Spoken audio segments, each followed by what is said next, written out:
Welcome back to Momentous Struggle, a Star Wars Shatterpoint podcast. On this week's episode, Aubrey and I are going to talk about our May the 4th weekend and and answer a listener question, just to kind of wrap up there and kind of get caught up on some of that patron stuff. So let's go ahead and jump into it. As always, joined by Aubrey. Aubrey, how you doing? You know what? I'm awake. I'm not tired. It might be because I left work early today to go see a doctor, but I'm feeling okay. I'm feeling good right now. How about you, You Todd? you might be breaking the internet there because people are are so used to Aubrey being tired or sick. So I don't know if people are actually going to be able to understand what's going on. Really, I'm okay. Other than we were talking about beforehand, living in Arizona, your air conditioners don't last long, and basically mine just took a dump this past weekend. So the wallet's a little lighter than it was before, but hey, that happens. So. Yeah, hopefully it lasts until just before the end of the warranty next time, Todd. How about that? Just Well, before. this one went over like 3 years past the normal warranty date, so it was like that was fine. Like so, it's like I was happy with that. So yeah, hopefully it'll go past the warranty again, but hey, you never know. So yeah, but as far as games are concerned, like this weekend was like pretty big in locally. We had a 14-player tournament at Desert Games, and then we had an 8-player tournament at Imperial Outpost.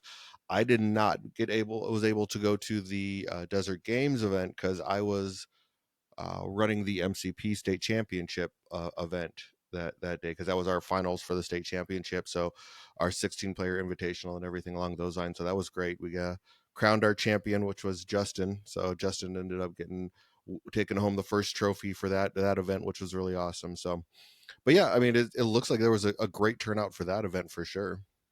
Yeah, that's awesome. Yeah, I had to pick one or the other, and so I wanted to do the tournament that we were already paid into because it was the end of our league. We finished our May league for Imperial Outpost, and that's the one I wanted to play in. So I was excited about that. Makes sense. Did you have a chance to look over any of the information for of that league game that they had there though? Or not the league game, but the for the Desert Games, like their event itself. Oh no, I admit I did not review.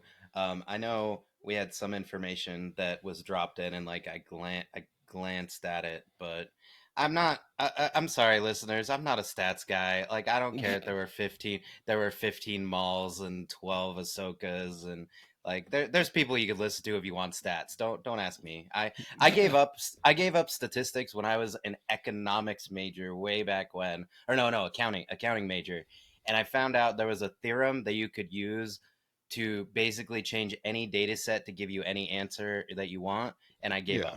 up. I'm done. Statistics are interesting. Well, statistics can definitely be manipulated to give anybody any results that they want.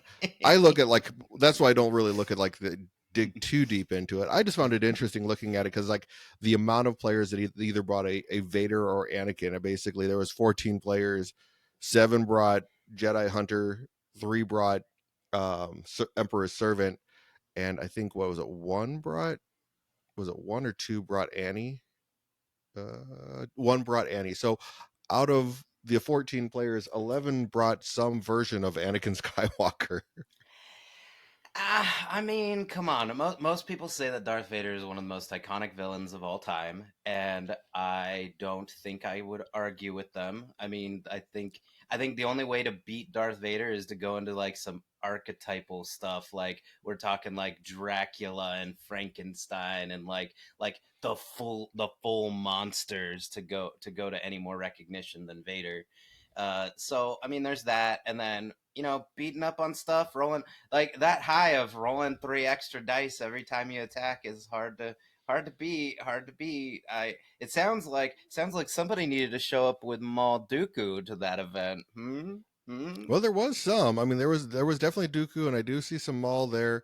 I mean, looking at, I know, of course, our local Matt Butcher, like he ended up going, and lo and behold, look at what he brought. He brought Maul, Mom, or not Maul, but Dooku, Mom, and Cad and Vader. So it's like nothing surprising there. And it was Jedi Hunter Vader, of course. So it's it was that was to be expected because I think his Vader CAD is his droids list, oops all droids, and then he runs still that Mother Talzin and Count Dooku list. So that he was running at, I think it's pretty much right on par for what he was running at Adepticon. So kind of just running that back, which is it's a solid list. So I think he was already doing it, and he went 3-0 at that event as well. So not surprising by much there.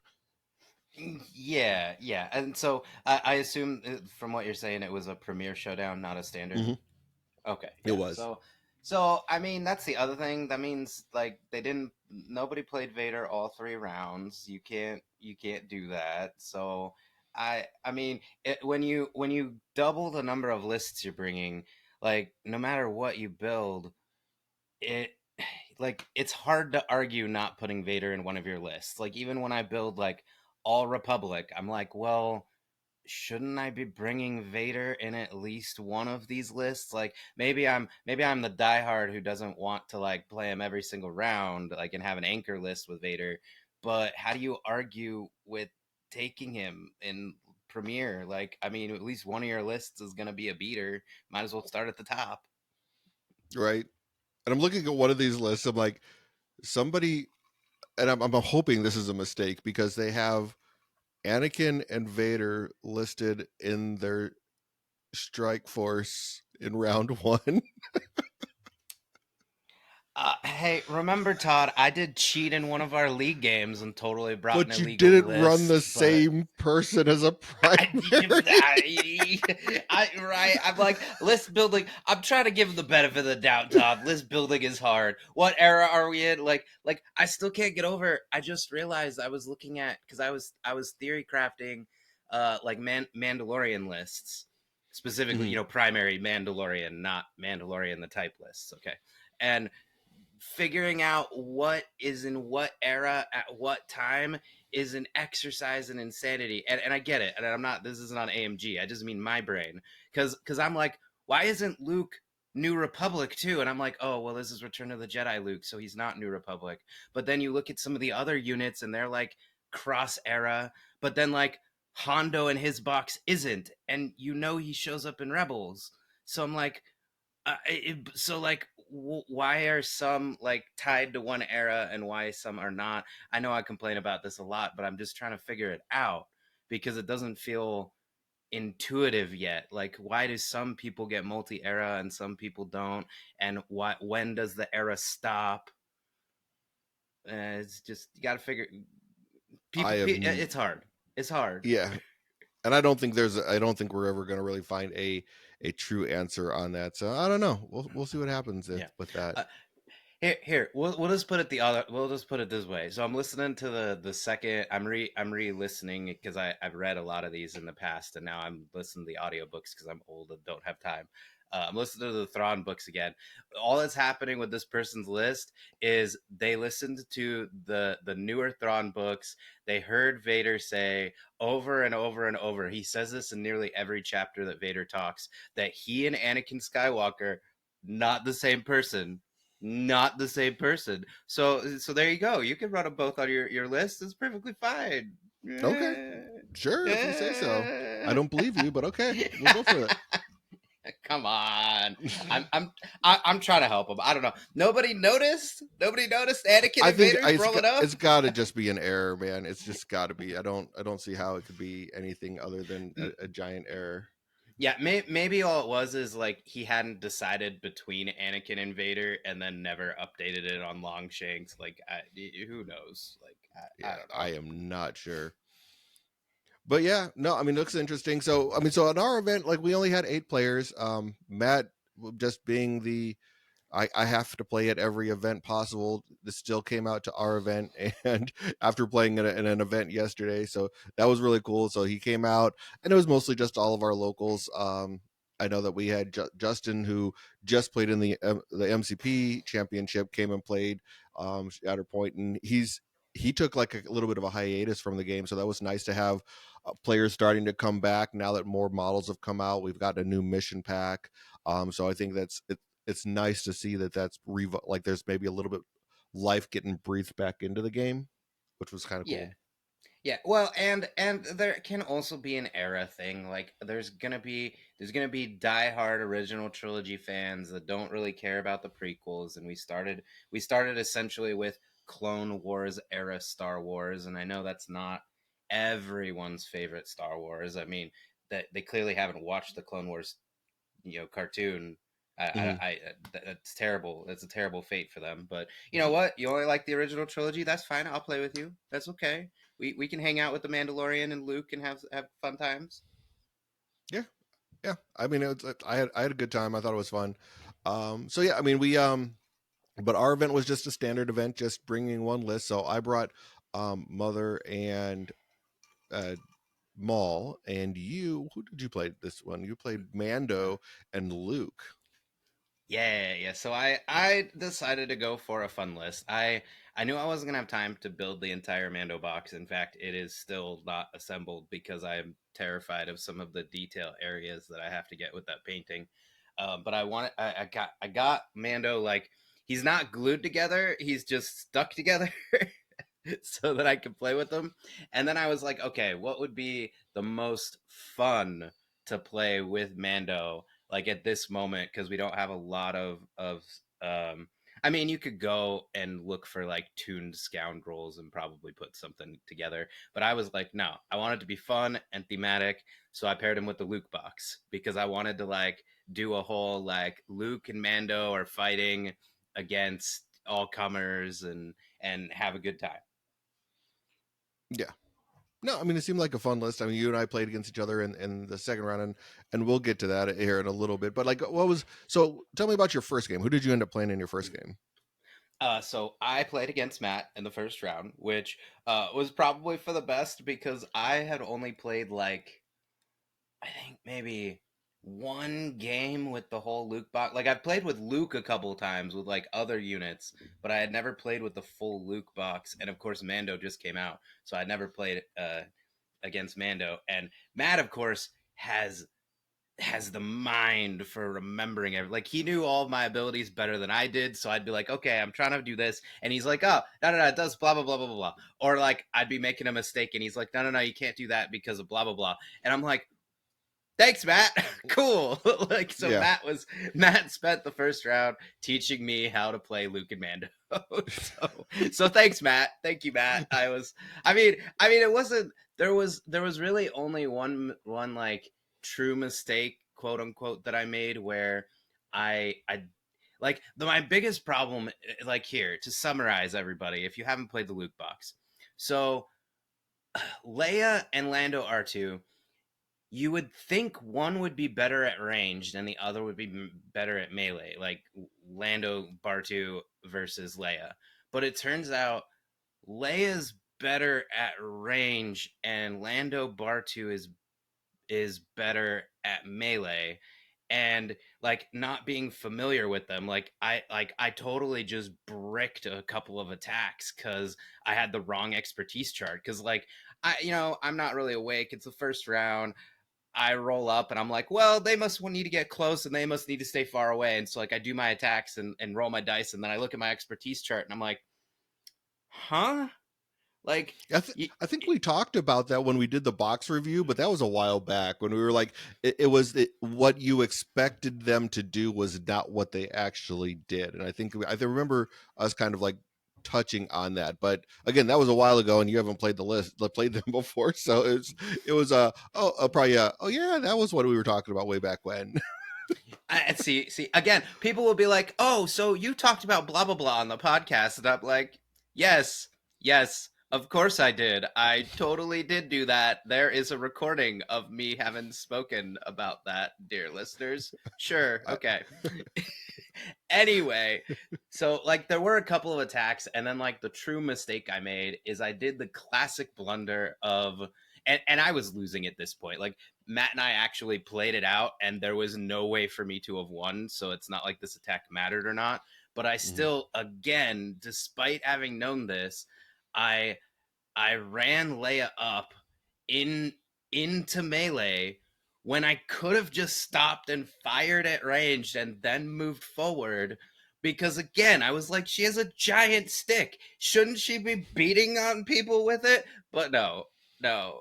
She is supposed to shoot and then get close to the. I mean, it doesn't help that she has what's the ability? Low blow. She has to be engaged for. Fearless and inventive. She has to be engaged for.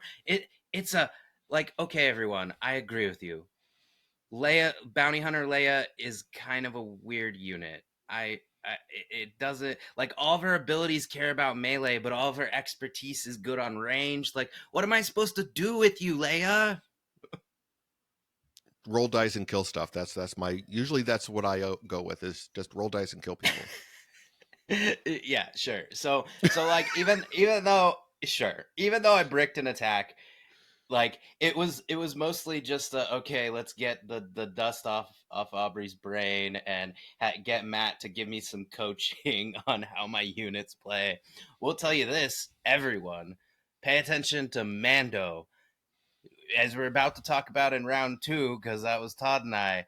That boy can move. I Yeah. was very happy with his performance, and Luke is just great. Luke. Oh, for full disclosure, I ran uh it was Luke, Obi 2, and Bar 2 on that side, and I put Leia with Mando and Bounty Hunters so that I had full Bounty Hunter synergy on that side, which is going to come up in our next round. So, Yep. Todd, you Yep. want to kick us off? Well, yeah. So my first round opponent, I played against Oh, Liam. right, Yeah, yeah. right. Since My you don't bad. want to talk, like, let's not even talk about Todd's game. Go ahead. Screw you, Todd. I don't want to talk about your game. I No, see what you're going. I really want to talk about our game as a problem because our game was really fun. Like it was a fun game. I want to talk about that one. But Fine, you're like, whatever. yo, we don't want to talk about Liam. We don't like Liam at all. Like, who cares if he works at the store that we go to? Aww, I see what you're saying. That's rude. aww. Liam, I Well, I like you. mean, I don't care what Aubrey says. I like you. thanks, Liam. Please But no, don't so trip me. but no, I mean, so I played against Liam. Um, dude, my ground one. So I was playing Mother Maul. So I played Mom with Django. Yeah, no, Mom with Obi 2 and the Night Sisters, and then Maul with Django and the Bounty Hunters. And I mean, overall, felt like a pretty decent list. The problem was like in order for like Mom to really do what she does, your opponent needs to like wound you. And Liam, that is a good part of her ability. Yeah, that's and actually how it happens. that's kind of how it works. Like you gotta get hurt, and Liam just didn't want to hurt anybody because he was playing clones. So he Mm, mm. so he didn't hurt anybody. So he inflicted one wound the entire game. So it was One? one wound the entire game. Yeah. Wait, and this this due to conscious decision making? Like was he stomping No, on his this was just tree? no, Aubrey. I said he played clones. Clones suck. But he My did. poor But they did well. But he babies. ended up winning. He ended up winning the game. But clones just didn't do what they needed to do in order for me to do what I wanted to do, and it was really awful. So I was really mad. Another reason why I hate clones. So there we go. But So what? He was just shoving you off of points and never that's dealing the any damage. basically, yeah, that was a lot of shoves, a lot of conditions is really kind of what happened with it. Like basically, what was it? Our round or our first struggle, he won in 3 activations just because, like the way that the order deck came up, he was able to sit there and push me off of the 1 point that I had. So he controlled 4 points pretty much right off the bat, and it just and I could not. My order deck wasn't coming up to a point where I just couldn't push back in a logical way to sit there and like flip like get maintain parity in any way. So basically that just got away from me and it was done fast. And I ended up getting back, taking struggle 2 back. We were playing on sabotage. But it was, and you know how that goes. Usually if you win struggle 2, you're not always positioning yourself properly for number 3. And it just kind of was like, well, I kind of tried to hang on and it was pretty tight, but it just didn't play out like the way how I wanted, and yeah, it happens. But I mean, he played a Yeah. great game. I don't want to take anything away from Liam. He played a great game and definitely um like that by that struggle one, he was just fast and furious. Like I had moved my first activation, I was able to get Django onto the right middle point, and his immediate activation after that was to bring his clones up, and was able to push them off, push Django right off the point, and then put his next guy did another attack, pushed him even completely off the point, and was sitting on the point with Django off of it, and basically it was right off the bat he was there because he had moved. He had prio. His first activation, he moved up, took the left hand side. My first activation was Django. I moved him up, took the right hand side, so I score 3. He comes up, pushes Django off of the point, scores 4, and then basically it's like I just couldn't really catch up, and it was just put me. It was just a really fast one and done type of a thing. Oh, yeah, no, that that happens. I mean, on Sabotage Showdown, if somebody can get those 4 objectives early and then do that like one more time, it Mm-hmm. really starts to feel you feel like you're crawling to try and get back onto it. So makes sense. And that's really What kind of were what happened. his? Mhm. I was just gonna ask, what were his secondaries and supports so it was Aniobi. He had Rex. I know he had Commandos. Hmm, He had ARFs because he was playing Annie. yeah. I cannot remember who his other secondary was off the top of my head. Was it one of the Wolfpack or Ahsoka, No, Barris? no, no, no.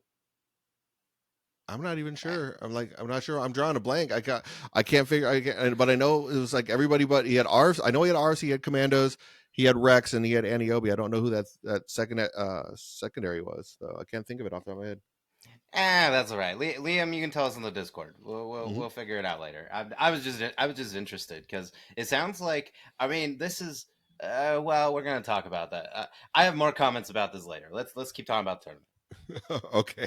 All right. So yeah, we'll go to our game because that's what you're really excited about, and that's the only thing you want to talk about, Mister. I only care about myself and what I want to talk about. This is my podcast. I don't care. I see how you are. No, I wanted to talk about our game because it was really fun. I just got excited. I wanted to talk about the two of us. So round two was, momentous struggle heroes. Only one may stand. All right. So go ahead, lead us off, Aubrey. How did this game go? Oh, well, let's start with the fact that we both beat on our supports immediately. How about that? Cuz if I remember right, was I player 1? Is that how we kicked things off? Yeah, you Like had Prio this yeah. time. Yeah, so I moved Bart because I ended up with Bartu and Lando, and so I moved them. We were on Sabotage Showdown because we both had Showdown, and so I moved them to take both of to put them on both of the middle points, and then you came in. Who did all this damage? Like somebody just destroyed their entire life. I think it was Jenga. No, somebody. Yeah, but somebody came up and beat the crap out of who was it? It Oh was a no, weird. wasn't it Mama? Yes, it was Mom. Mom came up and Yeah, yes. just one shot at him on the spot. She just bait him into the earth, and I'm like, oh, okay. And Well, then I don't. the whole reason behind that though was because I had my first off the top of the deck was I think it was Maul. I reserved him, and then I'm like, and then I went into Mom. It's like, okay, well, I guess I have to sit there and make the most out of a Mom activation. So she went and killed somebody because that's what the great mother does.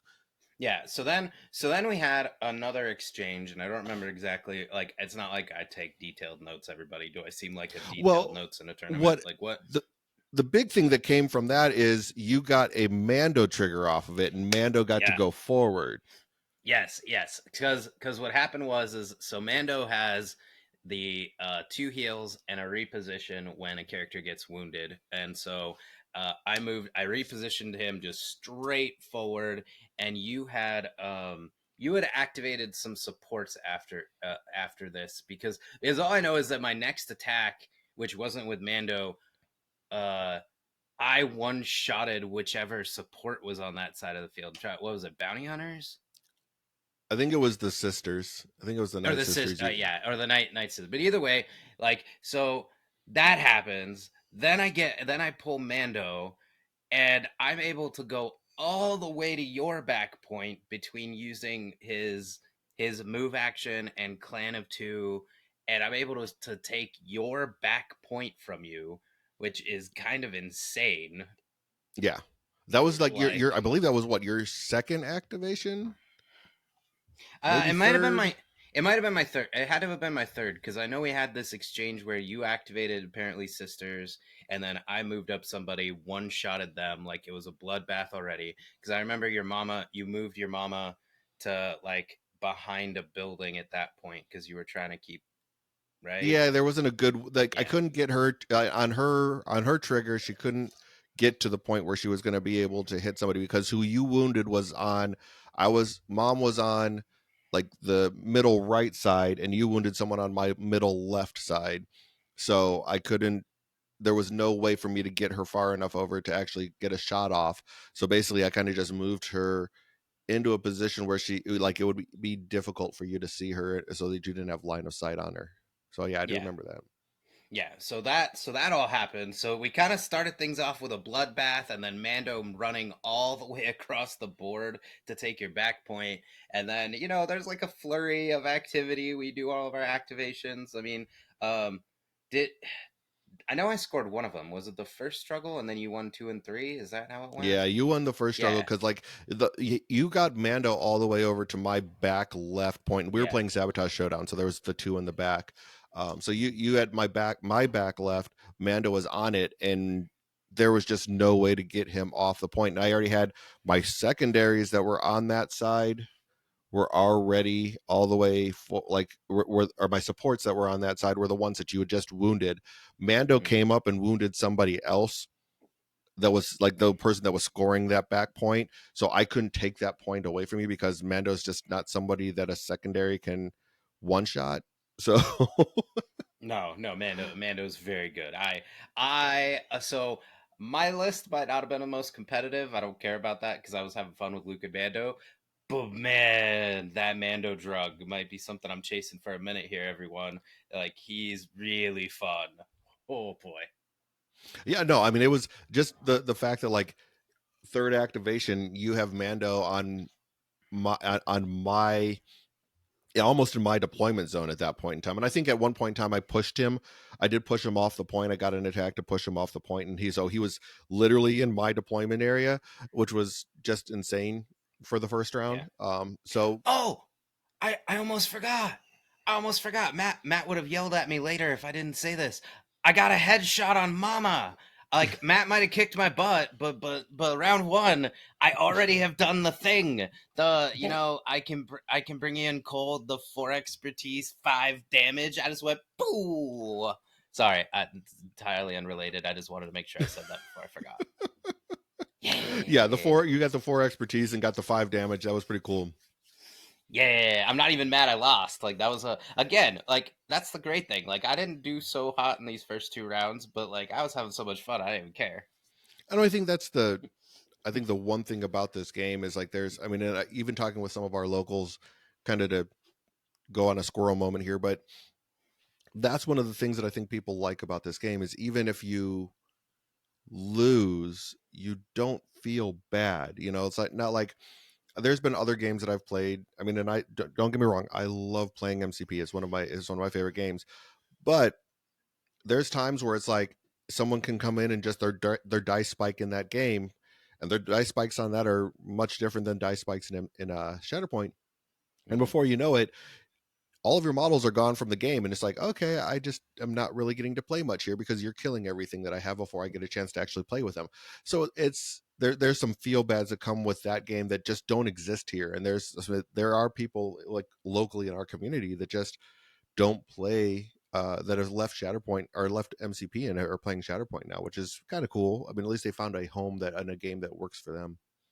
Right. Well, I just and again, my first tabletop game, and I promise at some point we will do that Let's Play series I keep talking about where I compare other game systems so I actually know what we're talking about here.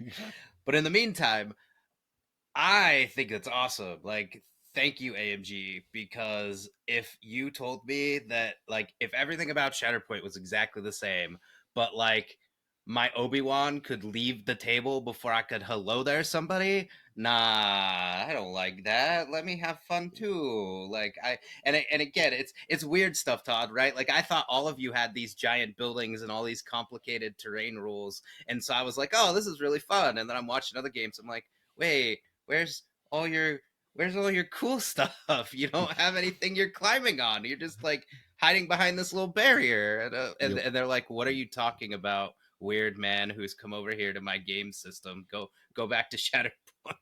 Yep. No, I mean, like, and like, kind of just again to kind of squirrel for a second. I mean, one of the cool things about MCP is you can actually literally pick up a building and throw it at somebody. Like that's kind of cool. Like Hulk can pick up a giant building and throw it at somebody.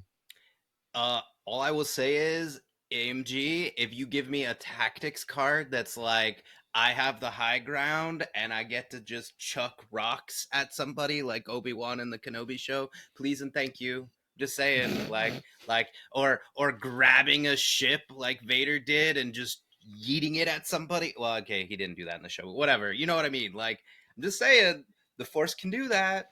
We can make this happen. Just give us some tactic cards. Free idea. Free idea. No, I'm sure they've thought about tactics cards, especially because that's something that happens in MCP, which I'm sure they made a very conscious decision not to have those in this game for a reason. So yeah, I'm sorry, you're just probably gonna have to go without that one. We have the we have the Ewok trap cards. I mean, like those. Like you Yeah, should have okay. Yeet the Force. That could be a trap card. Something Yeet the like that. force. I'm sure. All right. All I right. I gotta do some I content for really our hope. younger listeners. I really hope that someday there's a card called Eat the Force, and they're just like as a shout out to Aubrey for some strange like random thing. Like they're like, Will, shit, come on, Eat the Force, do it. I mean, even if it's just playtesting, and they let me know that during playtesting they had something called Eat the Force, I would be so happy. Oh God. You're welcome. You're welcome. All right, so let's go ahead. So that was yeah, but our game we ended up finishing. I ended up you won the first struggle. I ended up coming back and getting the second and third. But yeah, ours was pretty bloody. I mean, we ended up. I think I had 4 or 5 wounds. You had like 3 or 4. So it was we were beating up on each other pretty good. But I think that's kind of how we play. Yeah. We like to beat up on each other a lot. Yeah. And hey, I maybe needed to play more defensively with Mother Talzin, but like the thing about my list is I mean, it has some diceless displacement in it. Don't get me wrong. Like Mando has a really strong diceless ability, and technically you can count Mind Trick as one. But I was having a lot of situations where, and I know I say this a lot, but Obi Wan was just sipping tea in the back. Like I was ending, like this is kind of a recurring theme of this list. I was ending between Luke's Force Refresh and just not getting to use my abilities. Like I had 3 or 4 force like when I was refreshing my deck because like I didn't have good opportunities to use like low blow or mind trick or even you can profit by this or be destroyed. Like I only used that ability like a couple of times the whole tournament because like Luke was either just already doing what he needed to do, like just wounding him on the spot or shoving him 3 times or whatever. And so I was like, well, I don't really need to do this. He's already where I want him to be and he already did the thing. Or he was so far away, like whatever unit I'm talking about, or the units were so far away that they couldn't use their abilities. So I don't know. I was using Clan of Two every time though. Mando was using his using his abilities left and right. Yeah, I know there was one time where like I ended up like not even intentionally doing it. It was like a complete accidentally tactical move that I had where basically I had pulled someone within range of a bounty hunter within range 2, or maybe it was a scoundrel within range 2 of Mando, and you were not able to use your clan of 2, which like I think was like actually something that kind of hurt you. And I think that was a third struggle where that ended up hurting you quite a bit, where it's like you didn't, I think, what was it, I think I I, had. I got it. I got you, Todd. It was you pushed Luke off of a point, Mhm. and the way that you pushed Luke off the point, I think it was the center point. I don't remember exactly what objectives were active, but you pushed him so that when I moved Mando, because what I did is I clan of two onto my back right point on this side, and I needed to either attack. Was it Maul that was back there? I don't know. Whatever Yeah, unit. Yeah, yeah, it was Maul. Like I needed to either attack and shove Maul, or if that didn't work, clan of two shove him. And the first attack didn't work. Just failed. So then I was like, all right, well I got a clan of two. So I go to clan of two. Um yeah, it was something like I'm trying to remember. All I know is that whenever I finished my dash on clan of two, you I put yourself in a position. Yeah, I put myself in a spot like I go to roll the dice and I can't use it because I was about to roll the dice and then I looked at the board one more time and I went, oh no. Oh no. Luke was within range two of every spot that I could dash to. yeah. Like, In order to because sit there and do the thing that you needed to. Yeah. well, right, because the key was I had to end the dash near the point, or else I wouldn't have taken it from you because it was just Maul by himself. So even if I had shoved Maul, I wouldn't take the point.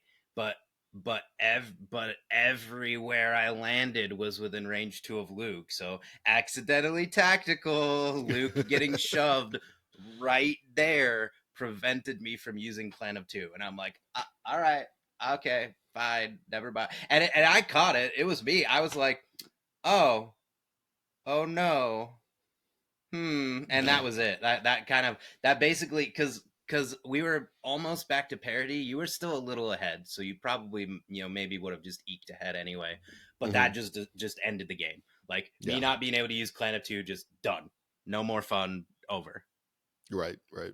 So, want to talk about your round three because you were playing Mando, you were playing Luke, you played against Sam, who was playing um, Hunter and Plo, and you won that game without doing a single wound.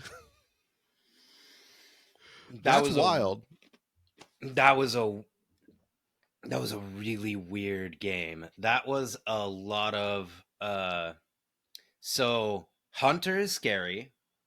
Hunter is scary because every time you move your primary, He moves. he follows you around. And we just had these and then the other ability, I think it's his ability, or maybe it's because I'll admit I don't remember who has which ability.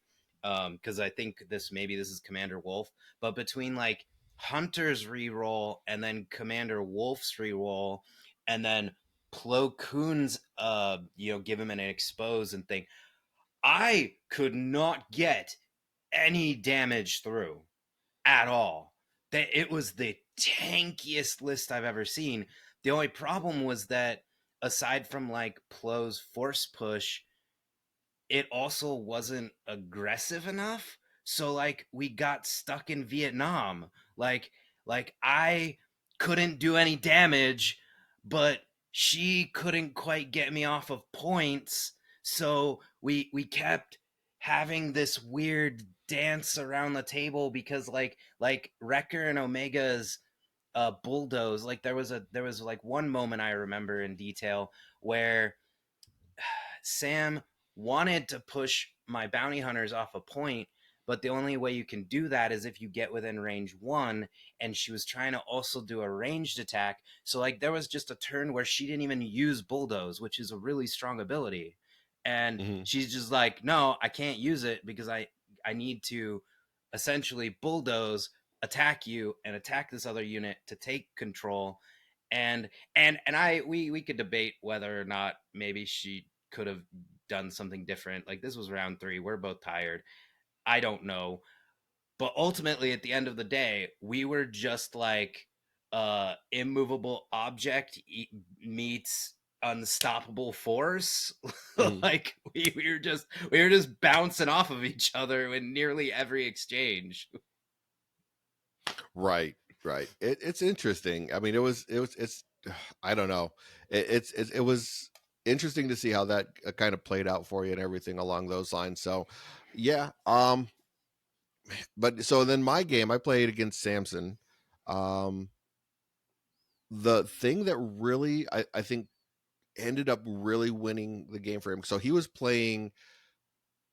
played Moff Gideon with Vader 2, so Emperor's Servant, and he had the Stormtroopers and the Stormtrooper Sergeant, and then he also had it was just basically both boxes. He had the Gideon box, he had the Death Trooper escorts along with the Death Troopers, but I think he kind of moved somebody around. Like I think the Dark Troopers were actually under Vader, and the Stormtroopers were under Moff Gideon for whatever reason. I mean, it was Oh, just kind of how he did it. But I don't think, I mean, overall that didn't really matter. But for him, like that diceless displacement that the Stormtroopers have on For the Empire really was what ended up doing a lot to me, basically, because it's like being able to pay a force for an action to sit there and push somebody off of a point and then give them an expose on top of it. It was just gigantic for him. That really just be like, I think there was moments in that because he did that to Obi 2 and just never attacked him. So I mean, there was a lot of times where it's like he ended up winning that game with only doing, I think he only did 3 wounds to me during the entire game, and I did six. Or and I no, he did. I think we put that in backwards because it says he did 6, and I know he didn't do 6. I think I did 6 and he did 3. Um, mm, but it was still he didn't do many wounds to me at all, and it was like it was more along the lines of him just using diceless displacement and moving characters around without really doing a lot of wounds and kind of moving me out of position that I wanted to be yeah, that sounds right. Oh, one more detail on my game, and then I'll talk about those stormtroopers. in. One of the things is Omega and Record have that bigger base, and so there was a turn where had Sam been able to climb up onto a point, she would have been able to take it. But I had R2 up there already, and because of the bigger base, because it was the high ground, the big high ground tower, Hmm. and I was on the part that's like the bigger part, it's like an L shape. I had put R2 there, and you can't get a bigger base on the other side, which is the skinny. So there was that detail, like just saying. There was a moment where I kept an advantage that I otherwise shouldn't have, but it's because of Omega, Omega and Wrecker have the big base for them. But Yeah.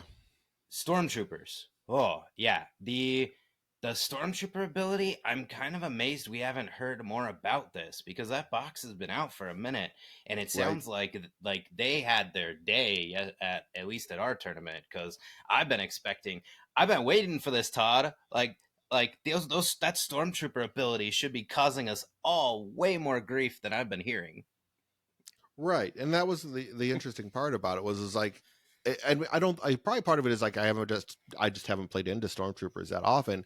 And I haven't played them myself. So it was one of those where it's like, oh, they do that and they give me exposed. It's like, oh, this is really good. I was like, I just hadn't even remembered that that was a thing for them. So it's I would say that that's something that like people probably need to be on the and I keep an eye out for because it's like it's diceless displacement on a support unit and it's only one force. Yeah. Yes, it's So only a range 2 shove or a push, whatever, but it's still good.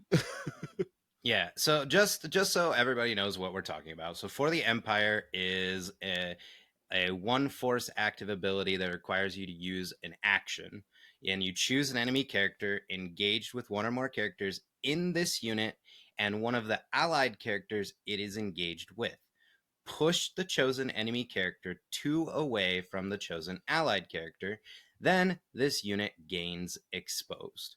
So the thing is with this is for starters, and I can't take credit for this. Samson just explained this to us all earlier today, which is why it's fresh in my mind. But the stormtroopers can choose themselves because all your units are allied to themselves. Hmm. But you can choose another allied unit if they meet the requirements here, which means you can get some weird angles going with your pushes. And then, like, all this requires is for you to have a force, And then you take have expose. a free action, and then this unit gains exposed. I Yeah. mean, that's that's it. Hmm. And like a push two, as long as they are not literally sitting on top of the point, which is why a lot of us try to like position our units to be literally on top of the objective, that too will get them away. Like that'll do what you need it to do, unless they're literally on the objective. right? So And seems good to me. if they use this ability and then attack, as long as they get 2 successes, they're getting rid of that expose anyway because they can sit there and heal 2 on their second step on the tree. So it's I don't know. I think it's one of those things where on the right with the right pilot, I think they're a really good unit. They just need to see a little bit more play probably. Yeah, yeah. And again, like I said, I've been waiting for people to be like, "Hey, have you seen Stormtroopers?" Because I'm over here like, can we get the Spectre crew soon? Because the Empire's looking a little oppressive. Everyone, I need to fight back against the Empire over here. I got my Jedi Knight hat on, but the rebels aren't looking so hot yet. Yeah. No, I mean, and yeah, and we know that the Spectres, like, because we're recording that tonight, Tuesday, and we know that they just gave a spoiler for all of the Canon box. So that's looking pretty good. I'm sure we'll be talking about that in the future. So pretty awesome. But yeah, those were our 3 games. I know we were going to touch briefly because I don't think this was a full episode topic. One of our patrons wanted to kind of ask us about, let me make sure, like, it was basically about power creep, or the perceived idea of power creep right now in the game. And I mean, one of the things I guess for me that I would say right from the start with that is this game's only been out for just over 11 months, and the things that came out at the very beginning, you had the core box and you had models that were not going to be that complex, that were not going to be that strong because you're competing with the core box. So there's a slow grow to the power level that they want this game to be at.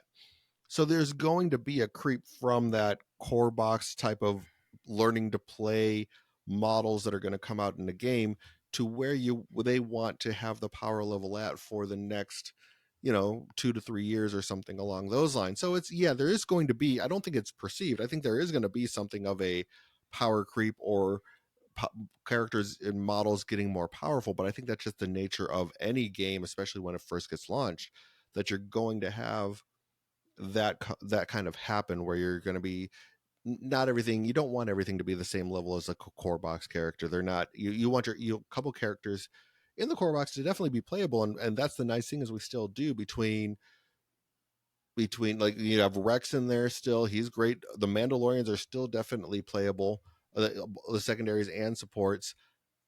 I think Maul is definitely one of the top primaries still to this day.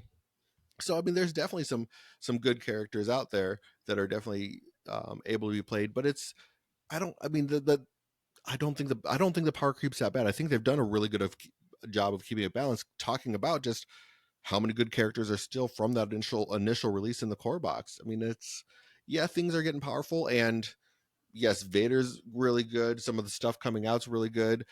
But I mean, like, take a look back at when everybody was like had the sky falling when Vader 1 came out, and it was like, oh, he's so great, he's so great, he's really good, he sees a lot of play, but he's not unbeatable. I mean, and that's, we've seen that in many times in many games. Like, Vader's definitely beatable. He just he sometimes can kill himself, or Yeah, he can kill yeah, your other people. yeah. I think some of this has to do with the fact that information has just sped up so much, and people are on the internet, and we're all absorbing this information, and we're being called upon to make snap decisions with very little experience, and we just have all this information. And so as soon as you see statistics that show, well, there was a lot of Vader ones at this tournament, so you're going to say, oh, well, Vader one's oppressive. Except, look who did really well. Okay, yes, he had Vader too, but somebody who was working with a list that had counters to Vader, that didn't, like, Matt's not just so much better than every other player that he just beat them. He also understood how to play against Vader. And okay, you could argue that that makes him a better player, but you understand my point. Like, he didn't just slap Vader and expect things to go well. So He you're had a saying Matt Butcher is not a good player? I think that's what you just said right there, right? I'm just putting that out there. Aubrey said Matt is not a good. No, no, no, no, no, no. I said he's not so much better than you that he's just kicking you into the ground. I'm saying he had a plan and he prepared and he went, "What's good against Vader?" Like I'm not. I'm just quoting him. Really, I'm not even like I'm not coming up with this by myself. That's what he said in his interview with you. That he had a plan. Like prepare for this stuff. Like, come on. Which okay, maybe that does make him a better player, Possibly. but like come on, like you could beat that. And now everyone and everybody was like, oh, what about Dooku Townsend? Oh, what do we do with Dooku Townsend? We can't beat Dooku Townsend. Except remind me, like how many people are playing Talzin at this event, and sounds like Talzin didn't have as good of a day because apparently, if you don't wound anything, she can't beat you. Yeah, yeah. I mean, just you turn off her identity, and she's not that great. I mean, it's like you can find ways to win. I mean, like I said, you won without doing any wounds. Liam beat me and only did one wound, and like that was kind of a rough one because it was like, well, I'm just not getting mall triggers and or mom triggers, and that was part of it with when I was playing against Chris. Also, was I just wasn't getting a lot of mom triggers that were impactful mom triggers, at least like the times that I could get mom to trigger was like, well, I can move her but I can't attack with her.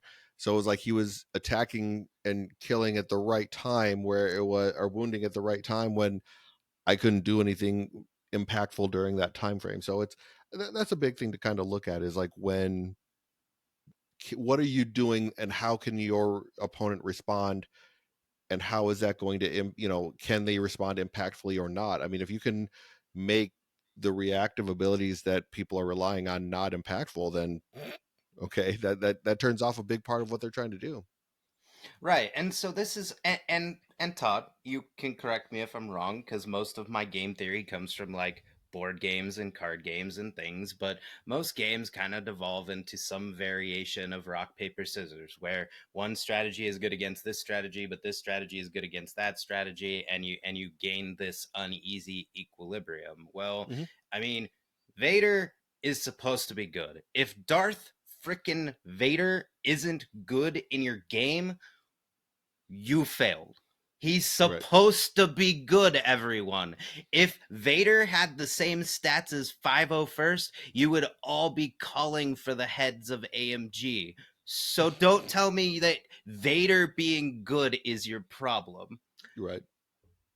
But but it's just taking time, like we like these games exist in this ecosystem and it's still a new game. So like probably a year from now we're going to be like, well, Vader beats the beats Republic, and this beats that and that beats that, and we're going to understand more about how all these pieces come together. Well, and I think another piece of it is like the nice thing. One of the things that I like about AMG is that they give the community a chance to solve the puzzle. Like they'll know if something's broken or not broken, but if it's not broken and there is a counter to that, they're not going to go and do a snap fix on it. They're going to sit there and allow the community to sit there and figure it out on their own. It's like they listen to the community. We know that.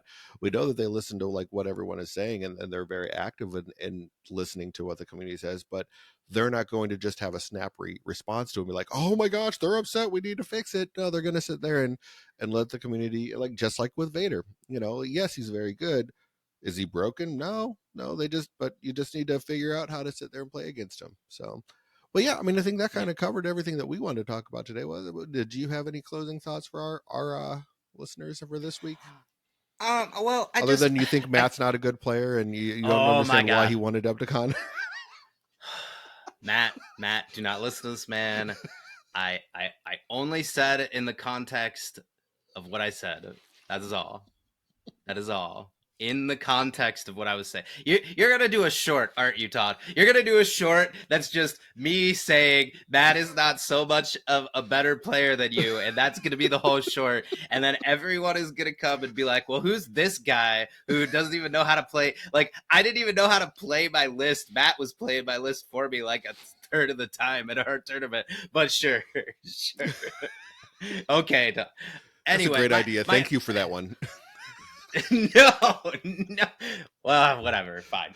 Anyway, my closing thought is not so it's very easy for us to get into echo chambers. It's very easy for like you have a bad beats against Vader. Like I had in my tournament in Maricopa, like my opponent rolled 10 dice and it was like all crits and strikes. And he was a great opponent. I'm not saying anything about him, but like his Vader dice was hot. Like it wasn't just that he was rolling Vader dice, but he was also like rolling high with his Vader dice. And Hmm. yeah, that can feel bad. But this is a game. It's a competitive game. There's going to be a winner, there's going to be a loser. Like, okay, you lost. Like roll up another game. Like I get it. It can feel bad, especially me. Like coming from Magic, like you play 3 games of Magic in 50 minutes. Here, it could be 2 hours before you know who won if you go all the way to the end of the round. So I get it. It can feel really bad. Especially I've had games where like I've had a very early advantage and like I handily win struggle 1 and I'm like, all right, let's go. And then struggle 2 and 3 fall the wheels fall off. And so like it's very easy to blame, oh well they're playing Vader, whatever. Well, when something doesn't work, ask yourself why. Don't just assume it's the first instinct you have, because saying it was his dice or it was Vader or blah, blah, blah, blah, blah, blah. Well, did you position well? Were you playing to objectives? Were you planning ahead for the later struggles? Were you stopping on your tree to avoid triggering Mother Talzin's wound identity? Like there's I know fully well that I am sure I made more mistakes than Matt even told me about. He probably was just a nice guy and just didn't say anything. Like, you know what I mean? Yeah. Like there's too many variables for you to just be like, Vader dice. Vader dice is why I'm losing. It's easier I to play. it's I've lost with Vader. It can't just be Vader dice. I've lost with him. right. I mean, and sometimes it's easier to sit there and blame something else than accepting responsibility, but that's a whole different conversation that I can go down. But Remember, everyone, it's a game. Have fun. You got right. to fight. You got to fight Darth Vader with teddy bears. Like that, you get to do that in this game. Like, let's go fight, fight. Or if you want to be the bad guy, you slice it and dice and teddies with Vader. Like, go for it. Have fun. Right, right. But yeah, no. So I mean, like that's overall, it's. I think the game's in a good place. I don't think the power creep is. I don't think it's that bad. Is it going to happen? Yes, it happens in every game. But I also know that, like from my experience with MCP, that this company is very good at maintaining a level that this game doesn't get out of control. And if there is an emergency fix that needs to happen, they might not make it as fast as you want it to, but they are going to make that emergency fix too. So I have confidence there. But yeah, I think that kind of gets us to where we wanted to go for this episode. I do want to sit there and thank each and every one of you for listening. If you want to support the podcast, best way to do so is to become a patron. That is for as little as $1 a month. You can be a patron. And Aubrey and I are going to record our bonus episode because we've been a little off on that. So we're going to get those back on track for all of our patrons. But it also gets you into our exclusive only patron area of our Discord. But on top of that, it also does give you bonus entries into some of our contests and giveaways that we do throughout the year. So if you definitely want to jump in there, it helps to support the channel if you want to support us. But if not, we completely understand. Not everybody has that disposable income to do so. So if you don't, I mean, go ahead and leave us a review. Review the podcast on whatever podcast platform you are listening to us on, or like, subscribe on the YouTube, and let us know what you think by leaving a comment there. But as always, I do want to say thank you for listening, and may the force be with you. May the force be with you.